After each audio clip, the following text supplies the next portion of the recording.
எசேக்கியேல் அதிகாரம் 24. 9ஆம் வருஷம் 10ஆம் மாதம் 10ஆம் தேதியிலே கர்த்தருடைய வார்த்தை எனக்கு உண்டாகி, அவர், மனுபுத்திரனே, இந்த நாளின் பேரையும் இந்த தேதியையும் நீ எழுதிவை. இந்த தேதியில்தானே பாபிலோன் ராஜா எருசலேமில் பாளையம் இறங்கினான்.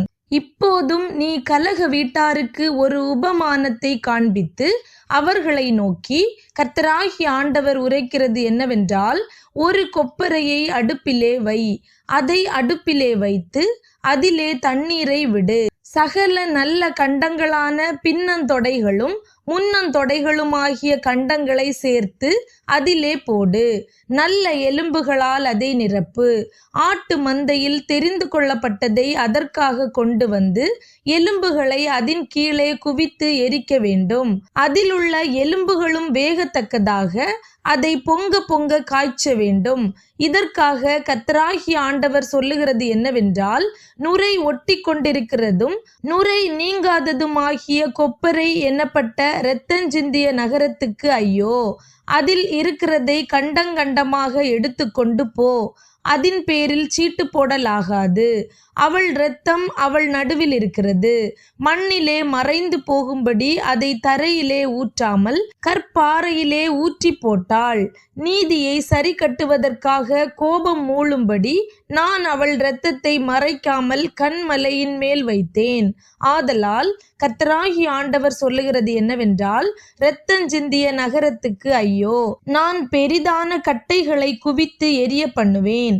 திரளான விறகுகளை கூட்டு, தீயை மூட்டு, இறைச்சியை முருக வேவித்து சம்பாரங்களை இடு, எலும்புகளை எரித்து போடு.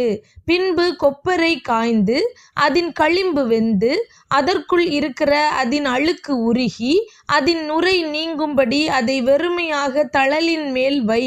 அது மகா வருத்தத்தை உண்டாக்கியும் அதின் திரளான நுரை அதை விட்டு நீங்கவில்லை. அதின் நுரை அக்கினிக்கு உள்ளாக வேண்டியது. உன் அசுத்தத்தோடே முறைகேடும் இருக்கிறது. நான் உன்னை சுத்திகரித்தும் நீ சுத்தமாகாதபடியினால் இனி என் உக்கிரம் உன்னில் ஆறி தீரும் மட்டும் உன் அசுத்தம் நீங்கி சுத்திகரிக்கப்பட மாட்டாய்.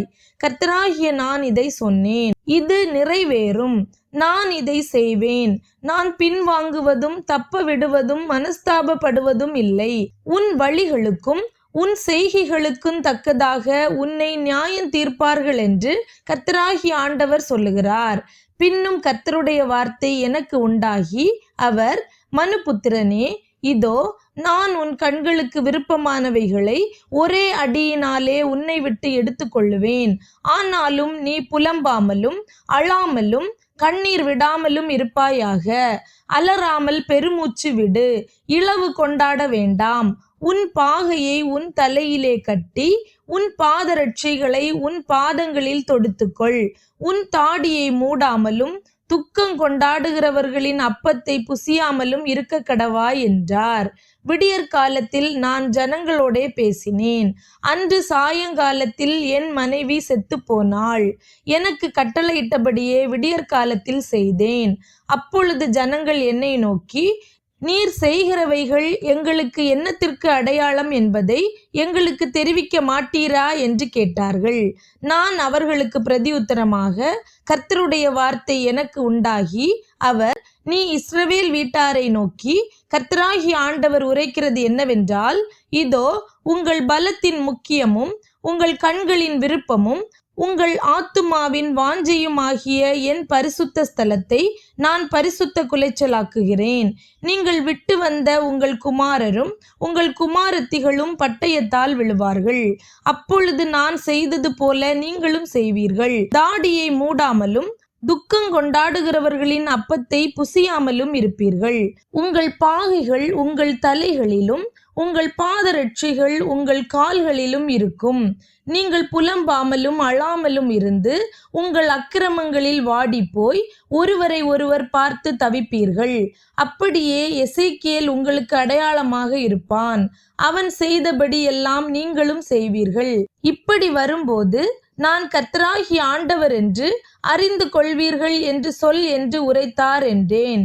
பின்னும் மனுபுத்திரனே, நான் எந்த நாளிலே அவர்களுடைய பலத்தையும் அவர்களுடைய அலங்காரத்தின் மகிழ்ச்சியையும் அவர்களுடைய கண்களின் விருப்பத்தையும் அவர்களுடைய ஆத்துமாவின் விசேஷித்த வாஞ்சையையும் அவர்களுடைய குமாரரையும் அவர்களுடைய குமாரத்திகளையும் அவர்களை விட்டு எடுத்து கொள்ளுகிறேனோ, அந்த நாளிலே தானே தப்பி வந்த ஒருவன் உன்னிடத்தில் வந்து உன் காதுகள் கேட்க சொல்லுவான் அல்லவோ? அந்த நாளிலே தானே உன் வாய் திறக்கப்பட்டு நீ தப்பி வந்தவனோடே பேசுவாய். இனி மௌனமாய் இருக்க மாட்டாய். இப்படி நீ அவர்களுக்கு அடையாளமாக இருப்பாய்.